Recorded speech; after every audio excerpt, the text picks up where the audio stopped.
we will start with the second chapter, shaping of the earth surface. Earth surface जो होता है वो consistent नहीं होता है और ये कंसिस्टेंटली ट्रांसफॉर्म होता है जो कि फोर्सेस एक्ट करते हैं सरफेस के नीचे से। और इसी के रिगार्डिंग प्लेट टेक्टोनिक थ्योरी दिया गया था डब्ल्यू.जे. मॉर्गन के द्वारा। जो आउटर मोस्ट लेयर होता है अर्थ का वो सिंगल पीस का नहीं बना होता है, ये ब्रोकन होता है बहुत सारे लार्ज और स्मॉल पीसेस में, जिसको टेक्टोनिक प्लेट्स कहते हैं। ये प्लेट जो होता है वो मूव करता है स्लोली सेमी मोल्टन लेयर के ऊपर, जैसे कि नॉर्थ अमेरिकन प्लेट है, यूरेशियन प्लेट है, अफ्रीकन प्लेट है, Indo Australian plate, south American plate, नाजका plate, Pacific plate, Antarctic plate. इसका एग्जाम्पल है ये है कि बहुत साल मिलियन साल पहले जो है वो इंडो ऑस्ट्रेलियन प्लेट या इंडिया का प्लेट जो है वो अंटार्कटिका के पास था, लेकिन वो मूव किया। और जैसे कि प्लेट टेक्टोनिक थ्योरी में भी बताया गया है वो मूव करता है, वो मूव किया और अभी वो यूरेशियन प्लेट और इंडो ऑस्ट्रेलियन प्लेट जो होते हैं वो टकराए हैं और हिमालय का क्रिएशन हुआ है। इसी से जो होता है वो बहुत सारे लैंडफॉर्म्स बनते हैं, जैसे कि हिमालय बना। लैंडफॉर्म्स क्या होता है? एक नेचुरल फीचर होता है अर्थ के सरफेस का जो कि बहुत सारे प्रोसेसेस से बना होता है, जैसे कि वेदरिंग, इरोजन, डिपोजिशन और जो मूवमेंट होता है अर्थ के क्रस्ट का। लैंडफॉर्म का एग्जाम्पल है mountain, valleys, plateaus, plains, deserts and coastal feature, जो कि हमारे भारत में सब कुछ मिलता है। डेजर्ट जैसे कि थार डेजर्ट है, माउंटेन जैसे कि हिमालय, प्लेट्यू जैसे कि डेक्कन प्लेट्यू, कोस्टल फीचर्स जैसे कि हम देख सकते हैं कावेरी डेल्टा, गोदावरी डेल्टा, ये सब। प्लेट टेक्टोनिक थ्योरी वो डब्ल्यू.जे. मॉर्गन के द्वारा दिया गया। अब हम पढ़ेंगे बाइफरकेशन क्या है हमारे अर्थ के इनर लेयर का। तो वो डिवाइडेड है क्रस्ट, मैंटल और कोर में। क्रस्ट जो होता है वो लगभग 30 से 40 किलोमीटर थिक होता है कॉन्टिनेंट्स के नीचे, और 5 to 7 किलोमीटर होता है ओशंस के नीचे। जो अपर पार्ट है वो क्रस्ट है। सो सेकंड है वो मेंटल है, 29 किलोमीटर थिक होता है ये, और ये सॉलिड होता है मोस्टली। जो हीट होता है फ्रॉम द अर्थ कोर वो क्रिएट करता है कन्वेक्शन करंट, और ये पुश और पुल करता है टेक्टोनिक प्लेट्स को। आउटर क्रस्ट जो होता है या आउटर कोर जो होता है वो 2200 किलोमीटर थिक होता है, और ये नीफे, आयरन और निकल का बना होता है। इनर कोर जो होता है 1250 किलोमीटर थिक होता है, ये सॉलिड होता है, हॉट स्पिनिंग मेटल बॉल के जैसे। और जैसे कि हम एग्जाम्पल से देख सकते हैं, अगर हम बॉईल कर रहे हैं वाटर को स्टोव पे, तो हॉट मटेरियल जो होता है वो पहले राइज करेगा, फिर वो कूल डाउन होगा, फिर वो सिंक बैक कर जाएगा नीचे। ये एग्जाम्पल हुआ। अब लिथोस्फेयर क्या होता है? लिथोस्फेयर जो होता है वो रिजिड आउटर लेयर होता है जिसमें क्रस्ट और अपर मेंटल से बना होता है।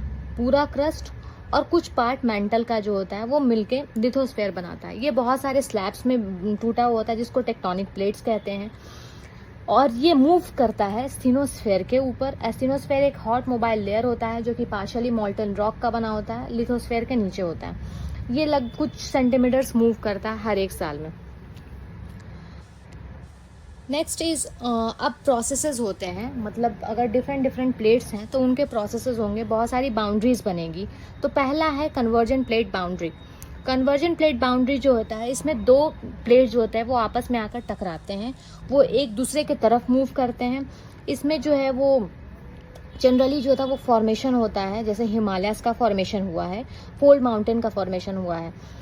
ये इसका एग्जाम्पल ये है कि जैसे कि इंडो ऑस्ट्रेलियन प्लेट जो है वो यूरेशियन प्लेट से टकराई तो हिमालयस का फॉर्मेशन हुआ। एग्जाम्पल से हम समझ सकते हैं कि अगर एक टेबल क्लॉथ है, टेबल पे एक टेबल क्लॉथ रखा गया है, अगर दोनों तरफ से उसको स्क्वीज किया जाए तो वो बीच में जो रहता है वो एक स्क्वीज लाइन बन जाएगा। उसी तरह ऐसा सिमिलरली जो है वो हिमालयस का फॉर्मेशन हुआ है। Next is divergent plate boundary. Divergent plate boundary जो होता है इसमें जो होता है वो प्लेट्स एक दूसरे से दूर जाते हैं और मैग्मा राइज करता है और न्यू क्रस्ट का फॉर्मेशन होता है। जैसे इसका एग्जांपल है मिड अटलांटिक रिज, सबसे बेस्ट एग्जांपल इसका मिड अटलांटिक रिज है, इसको मिड ओशियनिक रिज भी कहते हैं। ट्रांसफॉर्म बाउंड्री में जो होता है वो दो प्लेट्स हैं वो एक दूसरे से रगड़ खाते हैं, जैसे कि फ्रिक्शन बिल्ड होता है और प्रेशर भी बिल्ड होता है, और वो एक दूसरे से सडनली स्लिप आउट कर जाते हैं। बहुत सारा सिस्मिक एनर्जी रिलीज होता है और अर्थक्वेक जो होता है वो बहुत डिवास्टेटिंग अर्थक्वेक आता है। जो पैसिफिक रिंग ऑफ फायर है, पैसिफिक रिंग ऑफ फायर जो पैसिफिक ओशन में बना है, ये जो होता है वो बहुत ज़्यादा अर्थक्वेक और वॉल्केनिक इरप्शन प्रोन है एरियाज़ है, जो पैसिफिक ओशन में बनता है, जो कि आप अपने एनसीईआरटी बुक में देख सकते हैं। और इंडिया में अर्थक्वेक जो डिवास्टेटिंग अर्थक्वेक आया था वो उसमें बहुत ज़्यादा लोगों की डेथ हुई थी गुजरात में 2001 में। अब जो है वो डिफरेंट टाइप्स ऑफ कैसे वो फॉर्मेशन होता है, जैसे लैंडफॉर्म्स बनता है तो वो उसके बहुत सारे पार्ट्स होते हैं, जैसे कि पहले वेदरिंग होता है, फिर इरोजन होता है। तो ये वेदरिंग क्या होता है, तो वेदरिंग जो होता है वो breaking down of rocks in situ का मतलब जो जिस जगह पे है उसी जगह पे ब्रेक डाउन होता है रॉक्स का। जैसे कि चॉक है, अगर उसको क्रश किया जाए और वो क्रश चॉक उसी जगह पे है तो उसको वेदरिंग कहते हैं। इट डज नॉट, इसमें जो होता है वो ब्रोकन मटेरियल का मूवमेंट नहीं होता है, इसमें ब्रोकन मटेरियल जो होता है वो बिल्कुल भी मूव आउट नहीं करते हैं। और ये 3 तरह का होता है, एक फिजिकल होता है, दूसरा केमिकल होता है, तीसरा बायोलॉजिकल होता है। फिजिकल का मतलब होता है वो टेम्परेचर का चेंजेस, फ्रॉस्ट, विंड एक्शन, ये सब के कारण, आइस या वाटर, इसका टेम्परेचर अलग अलग होता है, इसके कारण अलग अलग टेम्परेचर वर्क करता है और वो टूट जाता है रॉक्स। केमिकल वेदरिंग जैसे कि एसिड रेन, इसके कारण जो होता है वो कोई भी स्कल्पचर है वो खराब हो जाता है वाटर, एयर और एसिड्स के कारण। जैसे ताजमहल का ब्लैकन होना, ये एक एग्जाम्पल कह सकते हैं हम। बायोलॉजिकल वेदरिंग जो होता है, जैसे हम अपने घरों में और अपने आसपास के बिल्डिंग्स, जो पुरानी बिल्डिंग्स है उसमें देख सकते हैं कि कोई पीपल का पेड़ है वो उसके जड़ें आ गई हैं तो उसके कारण वेदरिंग हो रहा है, टूट रहा है वो। Next is erosion. इरोजन क्या है, जो प्रोसेस है जिससे सॉइल, रॉक्स और सरफेस मटेरियल उसको वो टूट गया और वो दूसरी एक जगह से दूसरी जगह उसको ले जाया गया। जैसे चॉक पाउडर को क्रश कर लिया गया वेदरिंग के थ्रू और वो ब्लोन आउट होगा तो उसको इरोजन कहते हैं। और नेक्स्ट इज ग्रेडेशन। ग्रेडेशन क्या होता है, नेचुरल फोर्सेस जो कि कंटिन्यूअसली वर्क करता है उसको तोड़ने में, ट्रांसपोर्ट करने में, फिर डिपॉजिट करने में मटेरियल को। इसके कारण अर्थ का सरफेस लेबल होता है, कुछ बनता है, जैसे प्लेट्यू बन गया, प्लेन्स बन गया, डेजर्ट के कुछ लैंडफॉर्म्स बन गए, ये सब बन गए तो उसको ग्रेडेशन कहते हैं। इसके 4 एजेंट्स होते हैं, वाटर, विंड, ग्लेशियर, कोस्टल, ये सारे इसके जो है वो एजेंट्स हैं, ग्रेडेशन के एजेंट्स हैं। और हम जो इरोजन है, इरोजन के कारण जो होता है हमारा टॉप सॉइल जो होता है वो ब्लोन आउट हो जाता है। इसके कारण ड्राउट्स आते हैं और हमारा जो है वो खेती अच्छा नहीं हो पाता है। तो सिंधु सरस्वती सिविलाइजेशन, जैसा कि बुक में दिया गया है कि सिंधु सरस्वती सिविलाइजेशन में टेक्निक्स का यूज़ किया जाता था, जैसे कि कॉन्टूर, बंडिंग, टेरेसिंग, डैम्स, ये वाटर मैनेजमेंट करता था। कौटिल्य के अर्थशास्त्र में भी ये लिखा गया है बंडिंग के बारे में कि अर्दन इम्बैकमेंट्स बनाया गया है, टेरेसिंग, टेरेस फार्मिंग किया गया है। और वैसे ही ग्रेडेशन का एजेंट्स आपने देख लिया। Next is running water. Running water से क्या क्या लैंडफॉर्म्स क्रिएट होता है, तो अपर वैली में जो होता है, अपर पार्ट में टी वी से वैली बनते हैं, रैपिड्स बनते हैं, वाटरफॉल होता है, वाटरफॉल का क्रिएशन होता है। और next is middle part. Middle part में एनर्जी जो होता है बैलेंस हो जाता है और ये ट्रांसपोर्टेशन में सिर्फ हो जाता है। जो भी चीज़ें लाई गई है वो ट्रांसपोर्ट होने लगती हैं मिडिल वाले एरिया में, जैसे कि मियांडर्स, ये मियांडर का क्रिएशन हुआ है। ये ऑक्सबो लेक है, ऑक्सबो लेक का एग्जाम्पल है, जैसे कि कावर लेक, जिसको कबर ताल लेक भी कहते हैं, ये बिहार में मिलता है। और भी आप एग्जाम्पल ढूंढ सकते हैं इसका कि ऑक्सबो लेक और कहाँ कहाँ मिलता है। और ये इसका एक और एग्जाम्पल जो है कवर लेक, ये लार्जेस्ट ऑक्सबो लेक है इंडिया का। एंड सबसे लोएस्ट पार्ट में या लोअर पार्ट में जो होता है वो सेडिमेंट डिपोजिशन होता है हाईली फर्टाइल अलुवियल सॉइल का, फैन से डेल्टा बनाता है, जैसे कि सुंदरबन डेल्टा, और भी डेल्टा जैसे कि कृष्णा, गोदावरी, ये सब भी डेल्टा क्रिएट करते हैं। नेक्स्ट इज अदर लैंडफॉर्म्स, जैसे कि विंड के द्वारा, ग्लेशियल के द्वारा, कोस्टल, ये सब के द्वारा भी जो होता है वो लैंडफॉर्म्स बनाया जाता है। ये सब के द्वारा भी लैंडफॉर्म्स बनाया जाता है। जैसे विंड का लैंडफॉर्म जो होता है, इसमें जो है स्ट्रॉन्ग विंड जो होता है वो पिक करता है और कैरी अवे करता है particles of sand and soil, gradually shape करता है उसके लैंडस्केप को। ये प्रोसेस क्रिएट करता है अलग अलग लैंडफॉर्म, जैसे कि यारडांग्स होता है। यारडांग जो होता है ऐसे लंबे लंबे और फिर बीच का एरिया खाली और फिर लंबे लंबे, ये यारडांग्स कहलाए जाते हैं। और इसमें रॉक जो होता है वो पॉलिश हो जाता है और शेप किया जाता है सैंड ब्लास्टिंग के थ्रू। डिफ्लेशन हॉलोज बनते हैं, ब्लोआउट्स बनते हैं, बहुत सारे पेवमेंट्स भी बन जाते हैं। और ड्यून्स का फॉर्मेशन होता है। ड्यून्स जो होता है वो हिली और रिजेस ऑफ सैंड होता है, मतलब सैंड का रिज होता है भाई, जो विंड के द्वारा क्रिएट किया जाता है डिजर्ट एरियाज में। बरकैन ड्यून्स होता है। बरकैन ड्यून्स जो होता है वो ऐसे क्रेसेंट शेप का होता है। और लॉन्गिट्यूडनल ड्यून्स भी बनता है, स्टार शेप ड्यून्स बनता है। ये हो गया विंड इरोजन और विंड लैंडफॉर्म्स। फिर ग्लेशियल इरोजन और ग्लेशियर लैंडफॉर्म्स कैसे बनता है, वो ग्लेशियर के थ्रू बनता है, और ये स्लोली मूव करते हैं ओवर द लैंड और कार्व आउट करते हैं और शेप करते हैं लैंडस्केप को।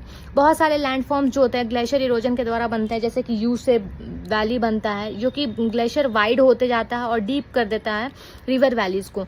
सर्क जो होता है वो बाउल शेप्ड होता है, जो कि ऐसे कार्व आउट होते हैं ना, वो बाउल शेप डिप्रेशन जो कि हेड ऑफ द ग्लेशियर्स में बनता है। एरिड्स जो होता है शार्प रिजेस, जो शार्प रिजेस होता है उसको एरिड्स बोलते हैं। हैंगिंग वैलीज बन जाते हैं। ये सारे जो होता है वो ग्लेशियर लैंडफॉर्म्स हैं। मोरेन जो होता है वो लास्टली जो डिपॉजिट होता है, जो कि ग्लेशियर लैंडफॉर्म के द्वारा डिपॉजिट किया जाता है, उसको मोरेन्स बोलते हैं। ये दो तरह का होता है, लैटरल मोरेन जो कि साइडवेज डिपॉजिट होता है, और टर्मिनल मोरेन जो कि लास्टली में डिपॉजिट हो जाता है। Next is coastal erosion. Coastal erosion और कोस्टल लैंडफॉर्म्स, इसमें जो है वो वेव्स और करंट्स वर्क करता है और ओशनिक सरफेस को शेप करता है। इसमें बीचेस बनते हैं, sand bars, sand cliffs, arcs, stacks, ये सब बनते हैं। बीच जो जैसे कि हम गोवा का बीच देख सकते हैं, और भी पुंडुचेरी बीच, ये सारे फीचर्स हैं कोस्टल इरोजन और कोस्टल लैंडफॉर्म्स के। कोस्टल इरोजन जो होता है वो वेव्स, टाइड्स और करंट जो कि तोड़ देता है एक लैंड को और उसके कोस्ट को, और यूनिक लैंडफॉर्म्स बनाता है। जैसे क्लिप्स बन जाता है, स्टीप रॉक्स, ये क्लिप्स जो होता है वो steep rocks formed at the waves undercut, wave cut platform, arcs बनते हैं, स्टैक्स बन जाते हैं। स्टैक्स जैसे कि एक सिंगल पिलर रॉक का केव्स बन जाता है। ये सारे जो है, जैसे आप बुक्स में भी देख सकते हो अपने रिस्पेक्टिव बुक में, कि वो डिफरेंट लैंडफॉर्म्स का एग्जाम्पल दिया गया है उसमें। And the last is ground water landforms. Ground water जो होता है, इसके कारण जो अंडरग्राउंड वाटर, इसके कारण जो होता है वो लाइमस्टोन एरिया में बनता है, और ये सॉल्युबल रॉक्स ये क्रिएट करता है यूनिक लैंडफॉर्म्स। ये केमिकल वेदरिंग और इरोजन के कारण होता है। इसका एग्जाम्पल स्टैलेसाइट्स और स्टैलगेमाइट्स है। स्टैलगेमाइट्स, ये आपको एग्जाम्पल याद करने का तरीका है, जी से ग्राउंड, तो स्टैलगेमाइट जो कि ग्राउंड से जुड़ा है। स्टैलेसाइट जो कि सी से सीलिंग, जो कि सी मतलब सीलिंग का मतलब छत, जो छत से जुड़ा है, ये इसका याद करने का एग्जाम्पल। और भी सिंक होल्स, डोलाइंस, ये सब भी बनते हैं।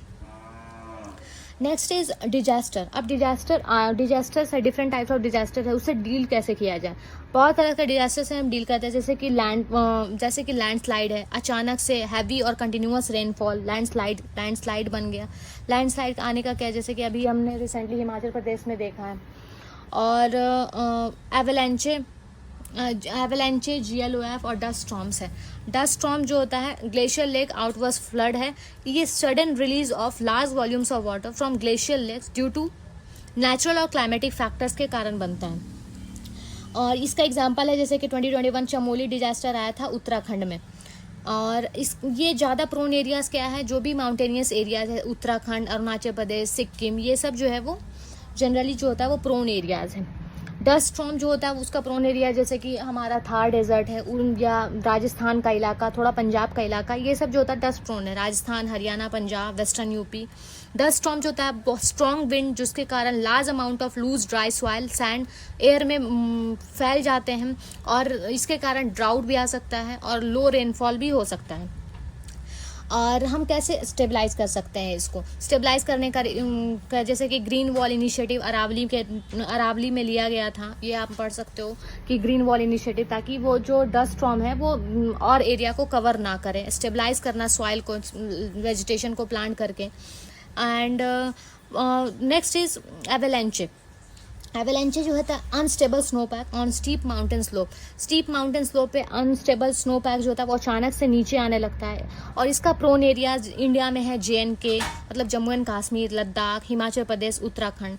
हम इसके डील कैसे कर सकते हैं, हम बहुत सारे कैचमेंट डैम बना सकते हैं, एवेलेंचे शेड्स बना सकते हैं, रिफॉरेस्ट्रेशन कर सकते हैं। जैसे कि अभी एग्जाम्पल हम 2026 का एग्जाम्पल रिसेंट का है, जोजिला पास में अभी आया था एवेलेंचे।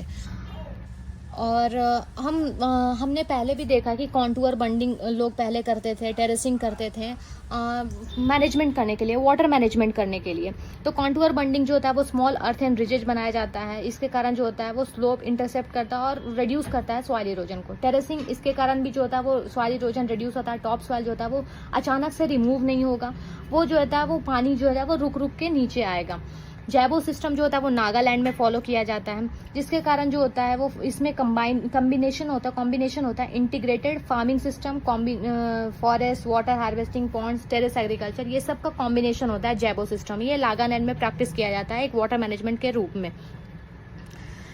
Thank you.